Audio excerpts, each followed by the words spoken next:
Warga Indonesia, termasuk jamaah haji dan umroh, harus mengikuti ketentuan ketika masuk dan pergi dari Arab Saudi. Apa saja barang bawaan yang dilarang dan apa saja ketentuannya. Subscribe Spirit Haji Mabrur agar lebih semangat berkarya menghasilkan konten bermanfaat. Jazakumullah subscriber. Assalamualaikum warahmatullahi wabarakatuh, Sobat Spirit Haji Mabrur. Jamaah haji dari Indonesia membawa berbagai keperluan untuk di Arab Saudi. Panitia penyelenggara haji sudah menyampaikan informasi barang yang boleh dibawa dan dilarang. Namun, tetap saja ada jamaah yang nekat membawa barang yang tidak sesuai ketentuan penerbangan dan bandara. Barang bawaan jamaah haji bisa disita petugas di tanah air atau di Arab Saudi. Barang yang paling banyak disita petugas di tas tendengan jamaah adalah gunting, pisau, dan air kemasan. Semestinya gunting yang akan digunakan untuk tahalul di tanah suci dimasukkan ke koper besar. Benda cair melebihi 100 mili tidak boleh masuk ke kabin. Sesuai ketentuan dari penyelenggara haji, kompor jamaah haji reguler yang berkapasitas 32 kg sudah dikirim sebelumnya dan diperiksa dengan X-ray di asrama haji sebelum dikirim ke bandara. Kompor besar jamaah haji khusus biasanya dikumpulkan di kantor PIHK untuk dikirimkan ke bandara. Sementara kompor kecil berkapasitas maksimal 7 kg dibawa jamaah ke kabin. Barang yang dilarang dibawa selama penerbangan adalah bahan yang mengandung radioaktif, magnet yang menyebabkan karat, mengandung racun, campuran oksid, cairan aerosol, gel, bahan kimia, dan bahan yang mengandung peledak, serta air zam-zam.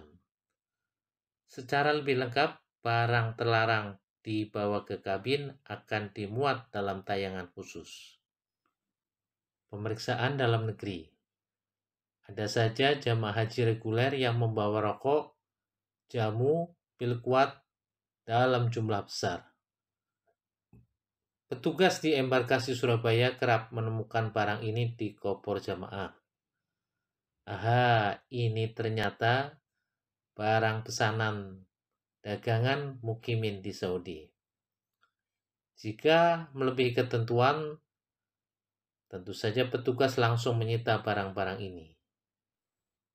Pemeriksaan di Arab Saudi. Saat jamaah akan kembali ke tanah air, hampir semua tas koper penuh. Meski ada info larangan membawa air zam-zam, ada saja jamaah yang membawanya dalam koper dengan berbagai cara. Nah, saat pemeriksaan di gudang sebelum dikirim ke bandara, petugas akan menyisir tas koper jamaah dan mengambil zam-zam dari koper. Namun ada juga zam-zam dalam botol yang lolos hingga ke tanah air. Barang bawaan jamaah yang masuk kabin melebihi kapasitas juga akan disita petugas, termasuk barang tentengan yang dibawa jamaah. Mau tidak mau jamaah merelakan oleh-oleh itu sebagai barang ceceran yang disita petugas. Nah, jamaah juga harus memperhatikan barang bawaan bernilai seperti uang dan perhiasan. Ketentuan di Arab Saudi. Otoritas zakat, pajak, dan bea cukai di Arab Saudi mengklarifikasi ada 6 item yang memerlukan deklarasi bea cukai saat penumpang datang atau meninggalkan Arab Saudi. Di antaranya adalah perhiasan, rokok, hadiah, dan barang yang dilarang atau dibatasi. 1.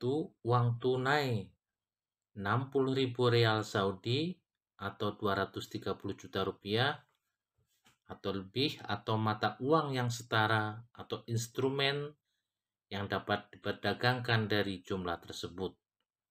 2. Pembelian pribadi dan hadiah yang dibawa masuk ke Arab Saudi yang nilainya melebihi 3.000 rial Saudi.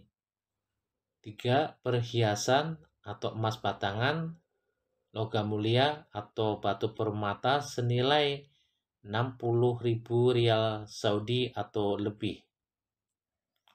4. Barang yang dilarang atau dibatasi dibawa ke dalam wilayah Arab Saudi. 5. Membawa lebih dari 200 batang rokok atau 2 box atau 20 batang cerutu atau produk yang dikenakan bea cukai. 6. Barang dalam jumlah banyak untuk dikomersialkan. Otoritas zakat dan pajak juga menyatakan bahwa ada 2 cara untuk melakukan deklarasi. Bisa melalui online via aplikasi dan website, atau di kantor bea cukai di bandara kedatangan. Warga yang datang dan pergi dari Arab Saudi dapat mengunduh aplikasi dan mendaftarkan deklarasi elektronik. Setiap orang harus mengakui atau menyatakan barang-barang di atas untuk melindungi mereka dari tuduhan kejahatan pencucian uang, penyelundupan, atau menghindari pembayaran biaya atau pajak reguler.